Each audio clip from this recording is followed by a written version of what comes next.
What's going on guys, today I'm gonna show you how to format and clean install Windows 10 on your PC. This will work for most of the Windows OSs, newer or older, so if you are planning to install or reinstall any Windows operating system such as Windows XP 7, 8, 8.1 and 10, you can use this video as a guide. And only follow the instruction, visual or verbal on this video at your own risk. We will not be held responsible for any loss or damage. So let's begin. Step number 1. Download Windows 10.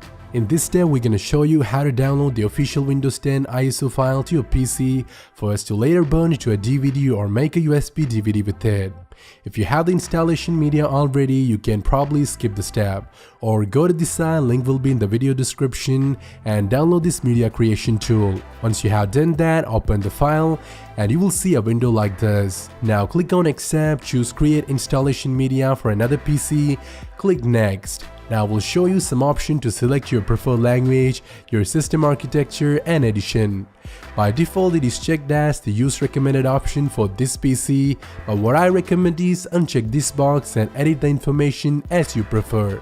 Because if you are planning to install the Windows on another PC, the audio suggestion may not helpful to you because it is only auto-detecting the particular machine that you run the tool on to give you that recommendation. So if the destination PC specification are different from this PC specification, you can't get the right version. So let's choose a language, edition of Windows 10, and finally the system architecture. If you are not sure whether your system is a 32-bit or 64-bit based architecture, you can always check that by right-clicking on My Computer or This PC on the particular computer.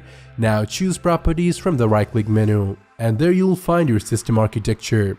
You can see my system type is 64-bit operating system and x64 based processor. If yours is the 32-bit based one, you will see 32-bit based operating system and x86 based processor. Once you have found that, came back here and choose the right one. Now click next and choose the option ISO file.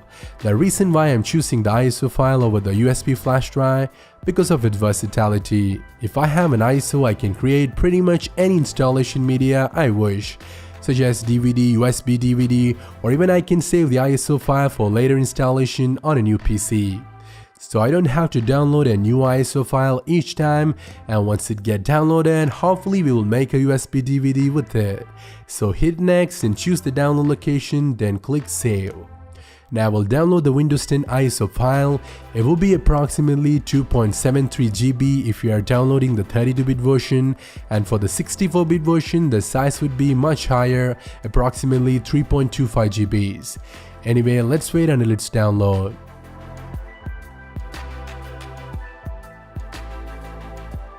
As you can see, at last it's finished the download. With a 4 Mbps connection, it took me about nearly 2 hours, so I suggest you to come back with yours to get a download time estimate if you're interested. Now we are moving to the next phase. Step number 2. Create installation media. As I mentioned earlier, with this Windows 10 ISO file, you can make several types of installation media which all contain the exact same copy of Windows. But we are not going to burn this ISO file to a DVD because not every computer has one these days. But we are going to make a USB DVD, meaning a flash drive that contain a bootable Windows 10 setup. Because most of the computers have nowadays come with a USB port, so I think it would be the right choice for the time. On the other hand, burning CDs are hard, time-consuming, costly compared to making a simple USB DVD with your flash drive. So without further ado, we're gonna make the USB DVD. For that, all you're gonna need is a flash drive that had a capacity of up to 8 GB and a software called Rufus, which you can free download from the video description. So I suggest you to go there, download and launch Rufus. Now connect your flash drive, and in most cases Rufus will automatically detect your flash drive. If it's not, you can go here and do it manually. Now I suggest you to do not mess up with any of these settings, but you have to do a little something, which is making sure you have selected the right file system type, NTFS. Now go down here and click on this image selection icon. Now browse and locate the Windows 10 ISO file that we have just downloaded. Now click open, then click start. Now we'll ask you something like continuing with this operation will erase the data in your flash drive. Hope you backed up the important files from your flash drive if any. So let's click OK and we'll start the process. It may take a while, so let's give it some time. And yes, it's just finished the process. Now your flash drive is becoming a USB DVD. So let's install the OS on as much as PCs as you want. So plug it into the computer that you want to install the Windows on and restart or turn off the computer. Now you can see my PCs completely went off. So let's begin the next phase. Step number 3. Choose the boot device in BIOS. So as soon as it powered on again or restarted, when you see your motherboard logo or brand logo, hit the BIOS key on your keyboard. Let me freeze it for a second. For some PCs, the BIOS key would be F12, for some it's delete, and for me it's F2. Maybe yours is F2 as well, so I suggest you to find the key first by simply try hitting each one of them while you're booting up, or simply Google it. And once you hit the BIOS key, you will boot into the BIOS menu, aka UEFI BIOS utility. In BIOS, you can't use your mouse to interact, instead you have to use your keyboard. To navigate through BIOS, use arrow keys. For choosing an option, use Enter. To go back, use Backspace. To quit from BIOS, use Escape. As well as to save and exit, you can use the F10 key. So first you're gonna need to find the boot menu and then find the boot device property, or something sounds familiar. For me it's legacy boot. All the BIOS are different from each other depending on their motherboard manufacturer. Now you're seeing the BIOS of a Dell laptop, which don't have the option called boot device property, but you will see the option if you are using a desktop or some other laptop. So make your first boot device as USB storage device from the boot device property. If you are using a Windows DVD to install, I suggest you to choose DVD drive. And once you have done that, save and exit by pressing F10 key. For most of the PCs, they only need to do this step, but for some device like this Dell laptop had an option called boot manager.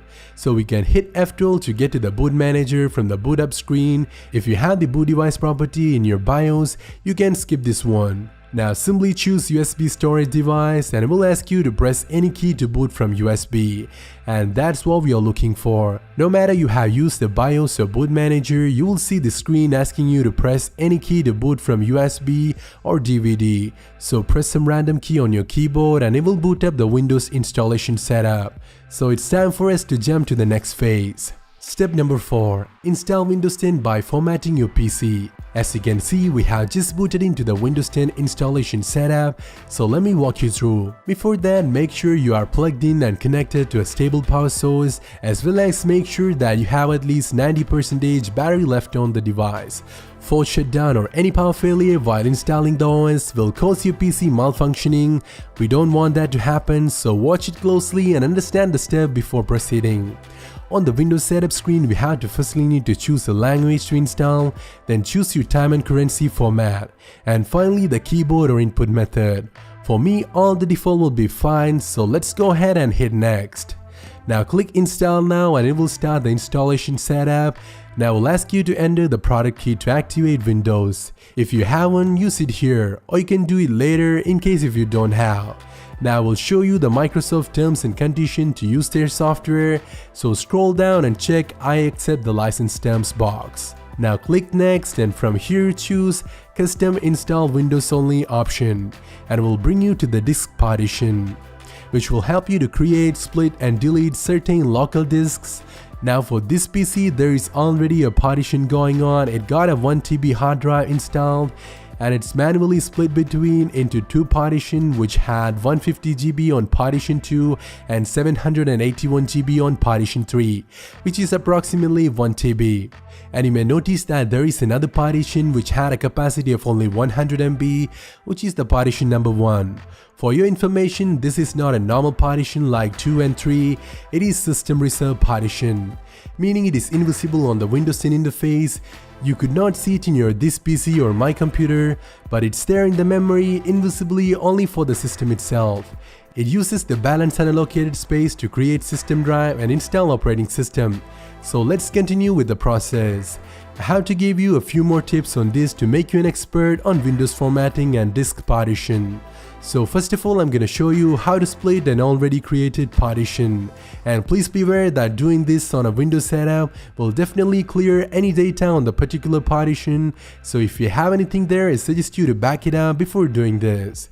Anyway, let's do it. We are going to split this 781 GB partition into two partitions, which is holding a capacity of 195 and 595 GBs. So select the partition you want. Now came down here to the tools and click on delete. It will delete that particular partition and turn it to unallocated space. So you have to click on the unallocated space, which is the same 781 GB, and click on new from here. Now edit the disk size for your new partition, which we prefer to do as 195 GBs for one. The size showed here is in MB, so the 799,999 MB is equal to 791 GB. So we need a 195 GB, so I'm gonna type in 200,000. If you have any doubt about the conversion, I suggest you to Google GB to MB and it will show you an online GB to MB converter. So once you have edited the value of the new partition, click apply and it will create the partition. Now you can see it's created a new partition of 195 GB. Now to create a second partition from the leftover unallocated space, you have to choose it again and do the same. Click on new, edit the value, and this time I'm gonna leave it as it is. Because I want the rest of the unallocated file size into one partition, it will be approximately 585 GBs. If you want, you can create more partitions with that, but I prefer to hold on to a big one rather than creating multiple small partitions.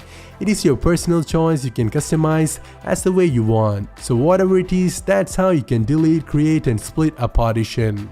Now we're gonna quickly delete a partition including the system reserve one to recreate it, because this old system reserve partition was created for Windows 7, which only needs 100 MB. But for the Windows 10 it would be needed much higher, at least 500 MB.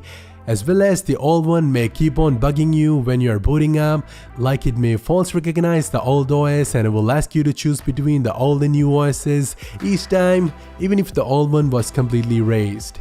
So delete the system reserve partition with some other main partition and create a new partition with the unallocated space, which will automatically create the new system reserve partition, and hope that makes sense. Now we are all good to go, so choose the partition that you wish to install the Windows 10 on. Now hit next and it will install the Windows 10 on it. And it will be your C drive or local disk C. As you can see, it's installing the Windows. It will go through several different steps before it gets installed, and your system will get restarted automatically several times while this process is happening. So I want you to do nothing at this point. It may take a while, so sit back, relax until it does. So we have just finished the Windows installation and it took me about 16 minutes. So it's time for us to jump to the final phase. Step number 5. Setting up Windows for the first time. As you can see, we have just finished installing the Windows 10 on this PC, and now let's set it up for the first time. It is asking you to enter your product key for the particular edition. If you have one, enter it here. Or you can enter it later by buying one online, and we can activate it once we set up everything. So let's do it later. Now we will get to this window, which allows you to edit the settings for your Windows. Like you can enable or disable things like speech, typing, inking, location and so on. You can either choose the customize settings option to edit the settings by yourself, or use the recommended settings by choosing use express settings option. Now after a few seconds it will ask you to create a username for your PC, and if you want you can type in a password as well to protect your PC. Enter a password, type it again, and type a password hint if you want, click next, and that's it. Now after a few minutes of loading screen and some welcome messages, it will start your Windows desktop. So that's how you can format and clean install Windows 10 on your PC. Thank you so much for watching. As I mentioned, you can use this to install or reinstall any other Windows OSs, so keep that in mind. If you like what you just saw, leave a thumbs up. Wanna watch more? Subscribe to the channel. This video is requested by one of our loyal subscriber, Mr. Sachin Yadav. I personally thank him for such an awesome idea. Your support means a lot to me, Sachin. Keep it up. As always, this is your host Amal Rafi. See you around.